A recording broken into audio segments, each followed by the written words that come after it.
Hello guys, welcome to my channel. और मैं बहुत अच्छी हूँ। आप सब कैसे? आई होप आप सब अच्छे होंगे। मैं यहाँ पे शाम के टाइम पे 4 बजे भाखरी और चाय का मज़ा ले रही हूँ, क्योंकि मेरे मायके की तरफ शाम के टाइम पे डिनर में सब्ज़ी और भाखरी हर घर घर में बनती है।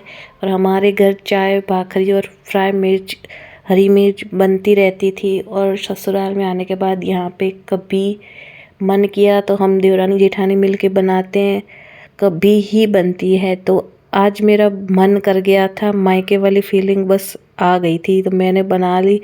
खाते खाते मैं चाह रही थी इसके बारे में बताना, पर मैं बता ही नहीं पा रही थी, क्योंकि मुझे इतना मज़ा आ रहा था। मैं बस खो गई थी, मैं बस बह गई थी मायके वाली फीलिंग में। तो मैंने चाय भाखरी खाने के बाद सोचा चलो बाहर थोड़ा सा टहलने के लिए जाया जाए। और मौसम यहाँ पे थोड़ा सा, गर्मियाँ भी चल रही है, गर्मियाँ तो है लेकिन ड्राई मौसम चल रहा है। एकदम स्किन फटी फटी, होठ फटे फटे ऐसे हो रहे थे। तो मैंने मॉइस्चराइज़र नहीं लगाया, मैंने लगाया थोड़ा सा एलोवेरा जेल, जिससे मुझे बस खिंचाव ना हो स्किन पर। तो वो मैंने यहाँ पे थोड़ा सा लगा लिया। पर ऐसा क्यों होता है? क्या आपके पास भी ऐसा होता है? गर्मियों के टाइम पे ड्राइनेस जैसा मौसम आपके पास हो रहा है क्या? अगर हो रहा है तो आप भी बताइए। तो मैंने यहाँ पे थोड़ा सा जेल लगा लिया, और फिर ये छोटी सी बिंदी जो शादीशुदा लुक को थोड़ा कंप्लीट करने में हेल्प करती है, तो मैं यहाँ पे छोटी सी बिंदी लगा रही थी। तो ऐसा होता है कि जब हम जल्दबाजी में बिंदी लगाते हैं तो जल्दी लग जाती है, कभी सुकून में लगाते हैं तो कभी लगती ही नहीं। ये भी एक्चुअली ऐसे रिश्तों की तरह है, जो कितने भी हम उनके साथ लॉयल रह ले, लेकिन वो हमारे साथ फिक्स नहीं होते। तो बिंदी भी कभी कभी फिक्स नहीं होती है। फिर मैं अपने बाल बनाने के लिए बाहर आ गई आंगन में। तो आजकल की बच्ची लोग बालों को हाईलाइट कराती है, स्ट्रेट करवाती है, पता नहीं क्या से क्या करवाती है, कलर भी करवाती है। और मैं ये सब कर चुकी हूँ अपनी लाइफ में, ये सब मैंने कर लिया। और नुकसान इतना हुआ कि बाल मेरे बहुत ही कर्ली हो गए थे। अभी ये नेचुरल बाल आए और थोड़े से काट काट के नेचुरल जैसे थे वैसे बालों तक मैं पहुँच गई हूँ।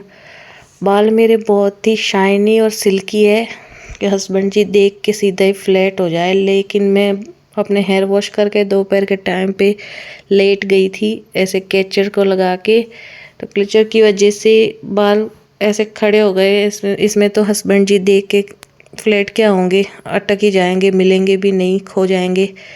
तो मैंने यहाँ पे ले लिए बिल्कुल छोटे छोटे इयररिंग्स, वैसे ही लोगों की तरह, जैसे लोगों की छोटी सोच होती है उतने बारीक बारीक इयररिंग्स ले लिए। क्योंकि रेगुलर लाइफ में हम बड़े बड़े वज़न वाले इयररिंग्स को नहीं बर्दाश्त कर सकते। और स्पेशली मैं तो पहनती भी नहीं थी शादी से पहले, ये तो शादी के बाद ये सब पहनती हूँ।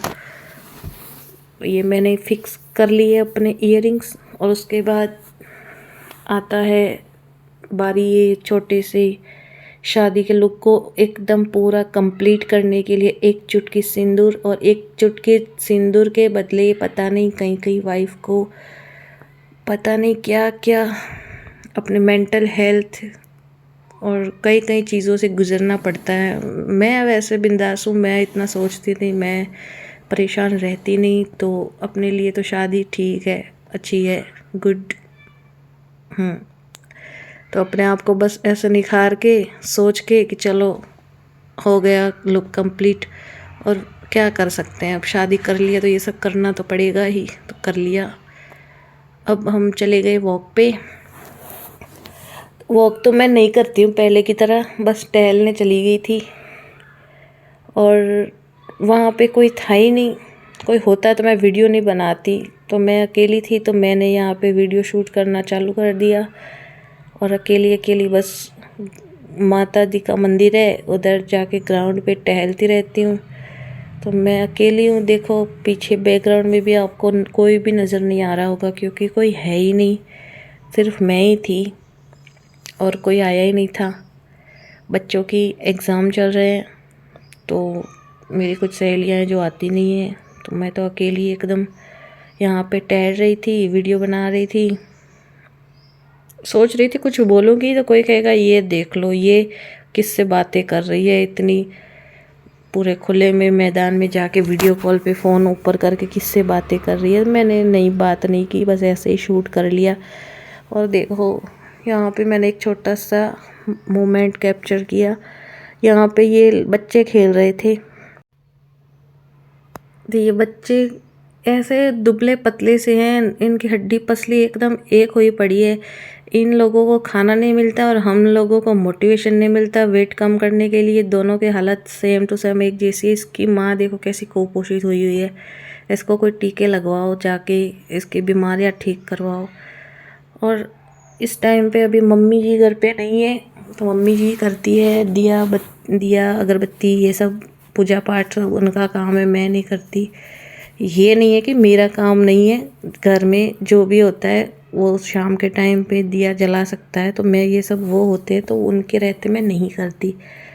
और जब मेरी बारी आती है, कोई नहीं होता तब मेरी बारी आती है और मैं ये करती हूँ, तो मुझे अंदर ही अंदर ये सोचती हूँ कि पता नहीं मम्मी जी तो ये मंत्र बोलती है, हनुमान चालीसा बोलती है, ये वो सब कुछ करती है, और मैं भगवान के सामने रह के बस ये सब कर लेती हूँ। जो उनको देखती रहती हूँ वो करती हूँ। और बोलना होता है तो मैं सोचती हूँ कि अब क्या ही बताऊँ आपको तो सब पता ही है। आपने ही सब पिछले जन्म के कर्म धर्म देख कर के तो जन्म दे दिया है। आपको तो पता ही है लाइफ में क्या होने वाला है, क्या मिलने वाला है, क्या जाने वाला है।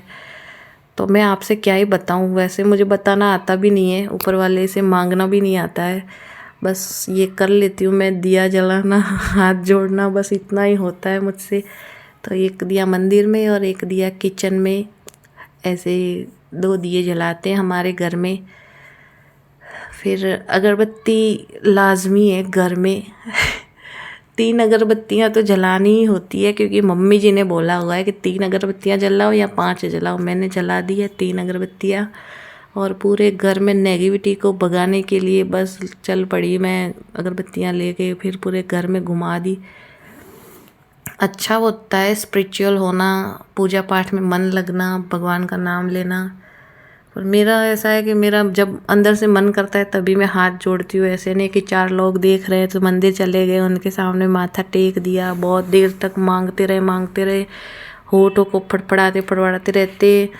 लोग सोचते हैं कि कितनी धार्मिक बहू है, कितनी धार्मिक बेटी है। ऐसा मेरे से तो नहीं होता है। जो लोग मांगना आता है वो मांगते हैं, मुझे आता ही नहीं है।